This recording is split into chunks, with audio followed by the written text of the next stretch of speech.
시술을 잘못해서 실패를 하는 게 있죠, 그죠? 시술을 잘못했으니까 실패를 하는 게 있잖아. 우선 실패의 원인 할 때는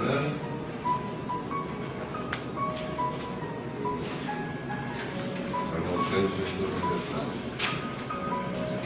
지금 우리 인선생이나 공부는 이게 잘못된 시술이 되지 않기 위해서 하는 과정을 익히는 거야. 시간이 걸리는데 이거 역시 본인이 노력하지 않으면 안 돼. 본인이 나의 발전, 자기의 발전을 위해서 노력을 해야지.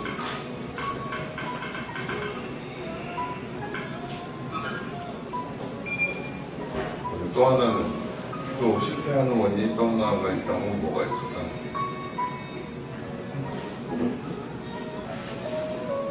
잘못된 시술 말고 또 실패할 수 있는 원인이 뭐가 있을까요?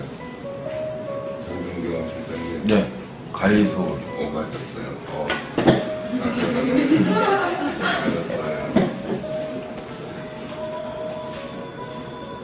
잘못된 관리. 이게 있을 수 있어요. 그죠? 네. 그러니까는 우리가 네가 빠졌다. 네가 빠졌어. 다른 사람 얘는 멀쩡한데 그 사람 어떤 환자분의 얘는 빠졌다 그러면 뭔가 관리가 물론 약할 수 있어요. 체질적으로 약할 수 있지만 잘못된 관리가 에어컨 조금 잠깐 끄든지 해야 되겠다. 이제 날씨가 관리가 잘못된 거예요. 우리는 뭐 어쨌든 잘못된 시술에 대해서는 의사가 다시 제대로 시술을 정확하게 해줘야 되는 게 있고, 그죠? 그 다음에 관리가 안 되는 부분은 환자가 관리하는 습관을 바꾸지 않으면 또 망가질 수밖에 없어요. 풍치라는 게, 우리가 치주염이라는 게, 어떻게 보면 환자가 얘를 좀 너무 잘못 닦았다기보다는 대부분의 경우에 그런 경우도 있어요. 어금니 쪽에 칫솔이 잘 안 간다든지 그런 경우도 있지만 대부분의 경우에 나는 체질이 약한데 그 체질이 약한 거, 치아가 약한데 잇몸이 약한데 잇몸이 약하니까 보통 사람과 달리 관리를 열심히 해야지 오래 가는데 그게 관리가 제대로 안 되면 또 망가질 거예요. 그러니까 시술을 잘 했다 하더라도 관리가 안 되면 또 망가질 거예요. 그죠? 이걸 분명히 환자분한테 알려줘야 되는 거예요. 그렇잖아요? 예. 그러니까는 뼈가 부러져서 기부스를 하고 있어야 이게 뼈가 붙는다고 했는데 기부스 제대로 안 하고 있으면 뼈가 안 붙을 거 아니에요. 평생 가도 뼈가 안 붙을 거예요. 그런데 여기서도 이제 또 병원에서 해야 될 일은 이 환자분이 제대로 이를 닦고 있는가 하는 거에 대해서 모니터링을 해줘야 된다고. 관리를 제대로 하고 있는가. 그러니까 우리가 3개월이니 6개월이니 뭐 1년마다 오라고 하는 거는 환자가 닦는 정도에 따라서 시간을 이렇게 간격을 둬가지고 제대로 닦는지 하는 거에 대한 모니터링을 해줘야 된다고. 그렇겠지?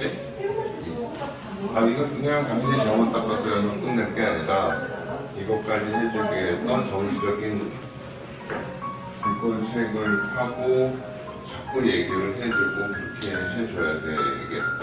그 얘기예요. 그러니까 예를 들어서 치아가 이렇게 있고 이게 뭐 5번 차, 자연차가 있다고 쳐. 여기 6번 이렇게 해가지고 여기다 6번에다가 임플란트를 이렇게 심어야 돼. 이렇게 심어야지 맞는데 이렇게 심어야지 맞는데 치아가 있고 치아를 뭐 6번 치아를 이렇게 심어가지고 이렇게 삐딱하게 만들어 놓는 경우도 있어요. 그죠? 그러면은 이 보철물에 대해서 이게 자꾸 여기서 힘을 가하면은 이게 자꾸 쓰러지는 힘이 가해지고 나서가 풀리거나 뭐 이런 잘못된 시술을 하면 안 되겠죠. 잘못된 시술이라는 거는 이게 우리가 파노라마 엑스레이로 볼 때 이런 각도도 있을 수 있지만 이렇게 단층 촬영해서 보면 여기 대합치가 있고 여기 이렇게 들어가줘야 되는데 이렇게 들어가줘야 되는데 뭐 너무 이쪽에 나왔다든지 이쪽에 나왔다든지 해도 또 마찬가지예요. 그는 시술이 잘못되면 그거를 그냥 다시 고쳐주는 수밖에 없어요. 그죠? 이제 이런 부분이 어떤 기계적인 실패에 대한 얘기라면, 그 다음에 어떤 분이 이렇게 자꾸 나사가 풀려서 오는 분이 있잖아요. 이제 나사가 잘못될 수도 있고 어떤 부속의 연결이 잘못됐을 수도 있고 그래요. 우선은 나사를 조여서 확인을 하고 교합을 조절을 하고, 그래도 안 되면 다시 만들어줘야 되는데, 제일 나쁜 거는 뭐냐면 임플란트가 불량품이다 그러면 그 임플란트를 바꿔야 되는데 그건 환자한테 굉장히 큰일이 되잖아요. 근데 그거는 어떻게 보면 병원의 잘못은 아니에요. 이렇게 식약청에서 허가를 받고 거기서 이렇게 나온 거기 때문에, 이건 이제 기계적으로 이렇게 볼 수가 있다는 거. 또 하나는 이제 생과학적인 실패에 대한 얘기는, 시야가 있고 주변에 이제 지저골이라는 뼈가 있고 잇몸이 둘러싸여 있고, 그런데 잘 닦이지 않아서 뼈가 이렇게 이제 내려가서 망가진 분들한테 이를 빼고 뼈를 다시 쌓고 임플란트를 하는데, 뼈라는 거는 이렇게 만약에 이렇게 망가진 경우에 뼈를 쌓는다 하더라도요, 뼈는 항상 건드려지지 않아야 굳어지는 거예요. 뼈가 이렇게 여기서 이렇게 뼈 세포에 의해서 뼈들이 조금씩 어떤 거든지, 우리가 뭐 살도 마찬가지예요. 사실은 뭐 화상을 입어서 피부 이식을 했다. 그러면 이게 흔들리지 않아야 이렇게 제대로 치유가 되는 거거든.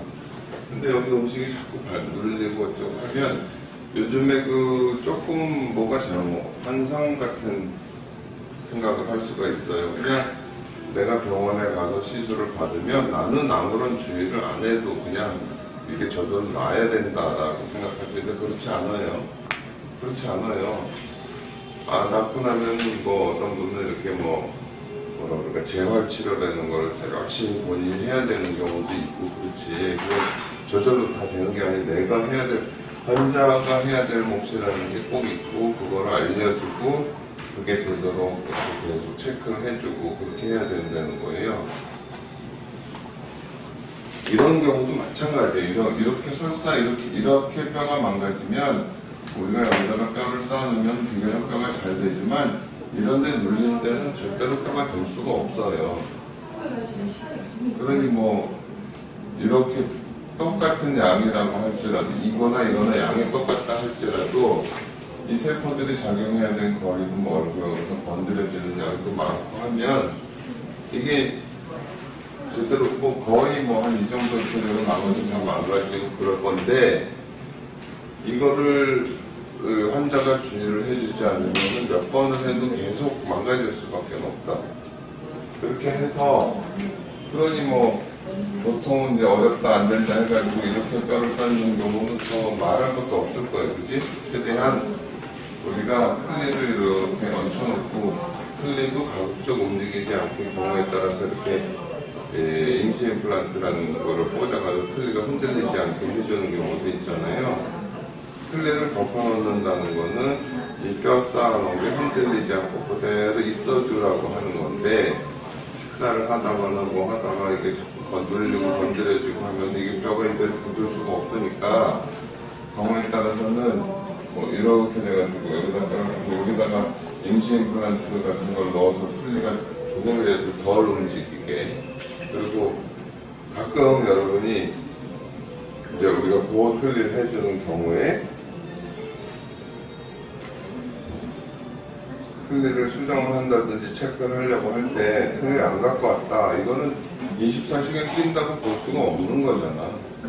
내가 조심한다고 될 문제가 아니에요. 우리가 그냥 말하고 물 먹고 하는 과정, 밥을 안 먹어도 말하는 데서도 혀가 계속 움직이는데, 그러니까는 그런 부분, 그러니까는 좀 난이도가 높은 진료를 할수록 그에 따른 주의사항도 철저하게 지켜줘야 된다.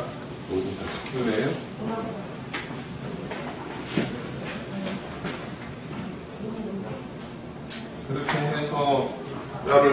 만들었는데 뼈를 뭐 힘들게 뼈를 만들어서 여기다가 임플란트를 심고 여기다 이를 만들었다 그랬는데 지금은 여기 없어요라는 식으로 하면은 그거는 점점 가라앉는 것밖에 안 돼요. 내가 책임을 지려는 자세로 가야 되는 거지.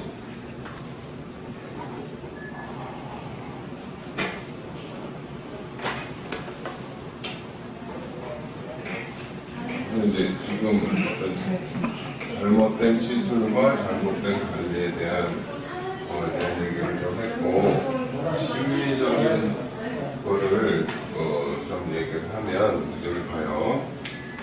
딱 이렇게 생각을 하면 돼요. 잇몸 밖에서는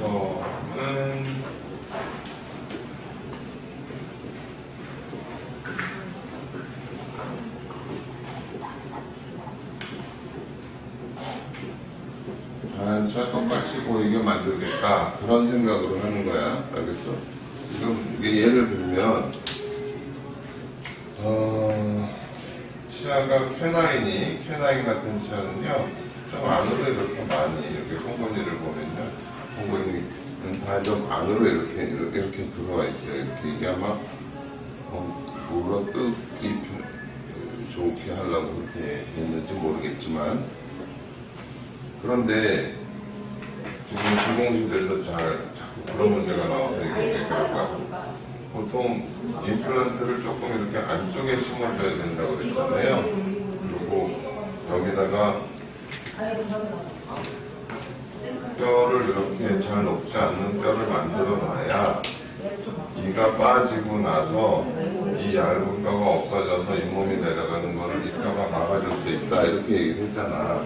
그러면 우리가 잇몸 밖에 나와서는 이런 형태가 돼야 되는 거고, 이럴 때는 자 여기 봐봐, 이제 임플란트를 심는 깊이에 대한 얘기를 하는데, 자 임플란트를 이렇게 만약에 심었다고 쳐봐.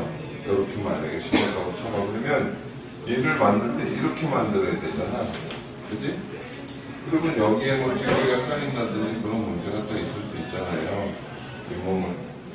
근데 만약에 임플란트를 이 정도 깊이로 심는다면 이렇게 만들어야 되겠지, 그지?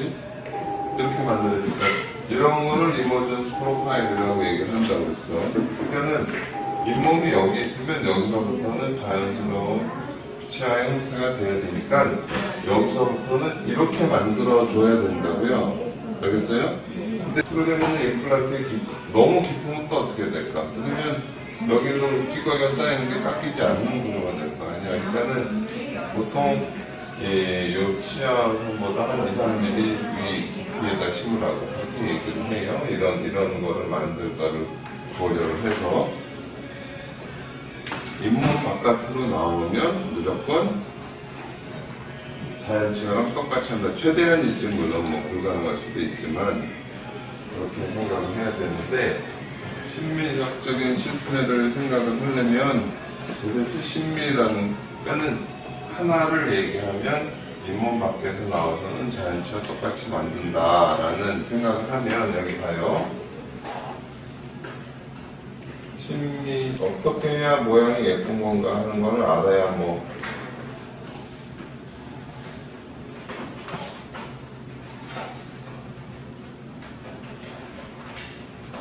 쾌나인은 옆에서 보면은 중견수처럼 이렇게 생겼지만 앞에서 보면 거의 이런 식으로 돼 있어요. 이렇게. 그러면 어금니 쪽도 사실은 내가 추구하는 진료는 이제 임플란트를 이용해서 보철이잖아. 내가 보철이라는 거는 없어진 부분을 대체해 주는 거예요. 인공물로 대체해 주는 건데, 이왕이면은 구별이 안 될 정도로 잘 어금니까지 다 포함해서 마찬가지로 하는데, 이제 모양에 대해서 눈에 띄는 거는 앞쪽이랑 앞니예요. 앞니 이렇게 이게 잇몸선이 이렇게 돼 있잖아요. 그 다음에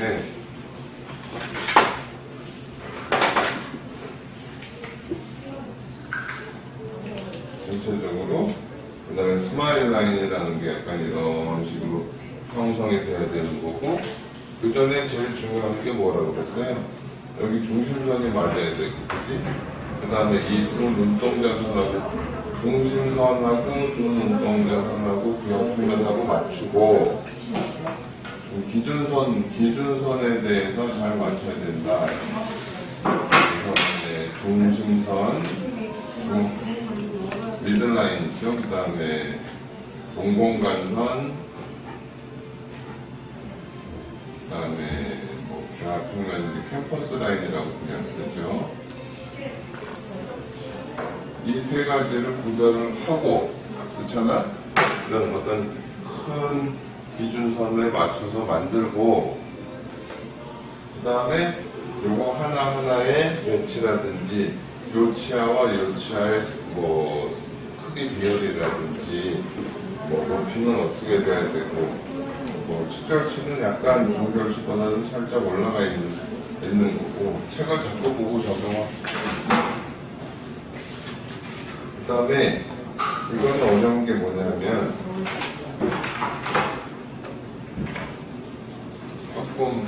다음에 조금 더 얘기를 해야 되겠지만, 예를 들어서 여기 코가 이렇게 있으면 이 앞니가 나중에 여러분 CT를 보면 알겠지만 전체로 이렇게 잇몸이고 이런 식으로 박혀 있어요. 이 전치부를 보면 이런 식으로 박혀 있어서 이 바깥쪽에 뼈가 굉장히 얇고, 이는 이가 빠지면 이가 이렇게 뼈가 꺼지기 시작을 하는데 뿌리를 잡는 역할이 없어지니까, 그냥 이가 빠진 상태로 그냥 두면 이 뼈가 자꾸 올라가서 잇몸도 이렇게 올라가 버리는 수밖에 없어요. 그래서 예전에 앞니 임플란트 하고 싶고 잇몸이 올라가서 보기 싫어지고 뭐 임플란트가 비치고 하는 거는 시술 당시에 잘못된 게 아니에요.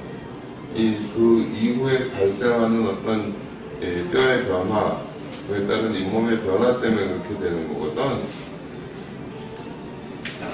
근데 그렇게 하려면 항상 어떻게 돼? 임플란트를 조금 이렇게 뿌리 방향대로 심으면, 뿌리 위치대로 심으면 안 되고, 임플란트를 조금 이렇게 입천장 쪽으로 심어줘야 되는 거야. 그리고 여기다가 이렇게 잘 녹지 않는 뼈를 이렇게 좀 만들어주고, 여기도 좀 채워주면 좋겠죠? 그래야 이 얇은 뼈가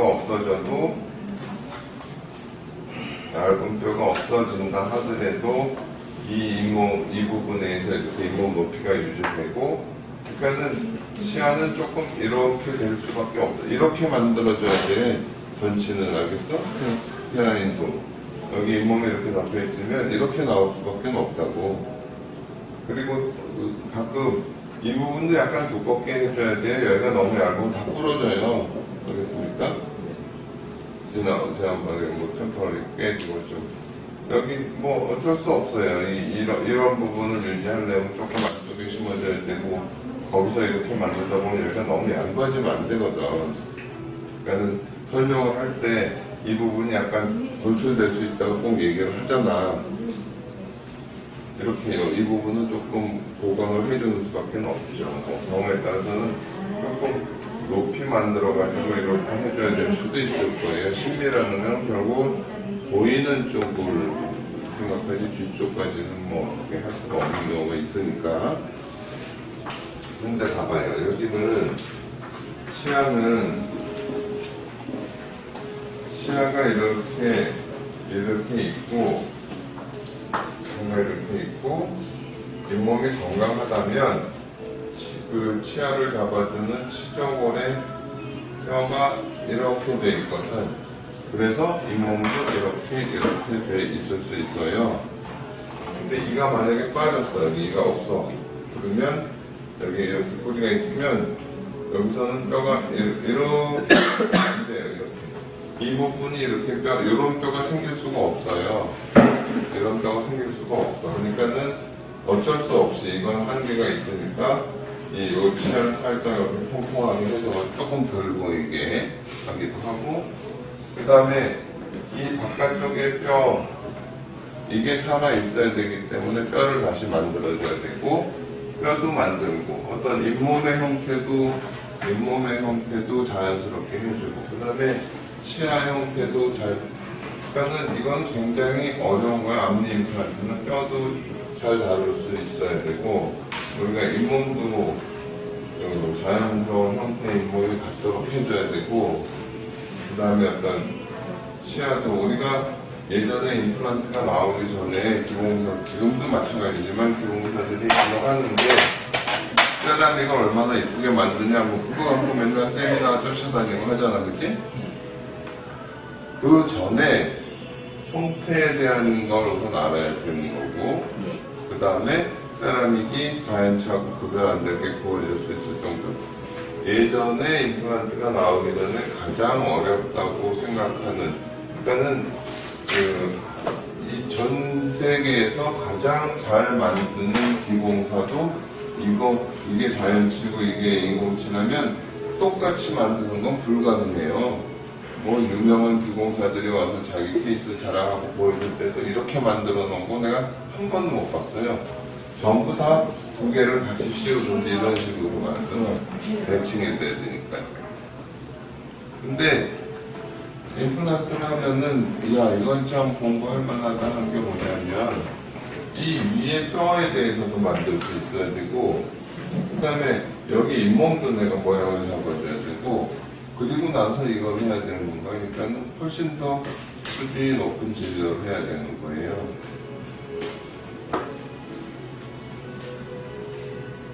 그러니까 할만한 거지. 평생 할만한 거가 되는 거지.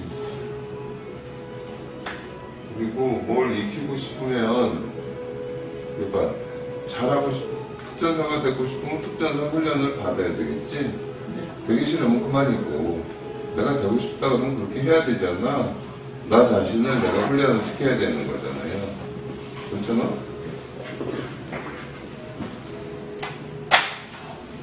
자네 같으면은 뭐 후배든지 뭐든지 내가 참 열심히 하니까 하나라도 더 가르쳐야지 이러겠구나. 그렇게 될 거 아니야. 얘는 뭐 열심히 안 하네. 그러면 뭐 가르쳐주고 싶나? 그렇잖아? 마찬가지잖아요. 알잖아. 우리 지혜 씨는 그냥 대충 하는 데서 몇 년을 있는다고 해서 알 수 있어지는 게 아니에요. 아시겠어요? 잘 들어봐. 아이를 키우는데 아이한테 먹을 것, 뭐 맛있는 걸 사주고 좋은 옷 입히고, 근데 애가 능력은 하나도 없고 절제력도 없고 참을성도 없고 성실성도 없고, 애는 그 다음에 걔가 사회에 나와서 걔는 뭐가 되나? 우리 부모가 왜 나를 이렇게 그렇게 될 거 아니야? 그잖아. 내가 어린애 같은 생각하지 말고 나 스스로 내가 나 자신을 잘 훈련을 해야 된다라는 나이가 들었으면 이 부분에 대해서는 한 번쯤 더 얘기를 해야 될 것 같아요.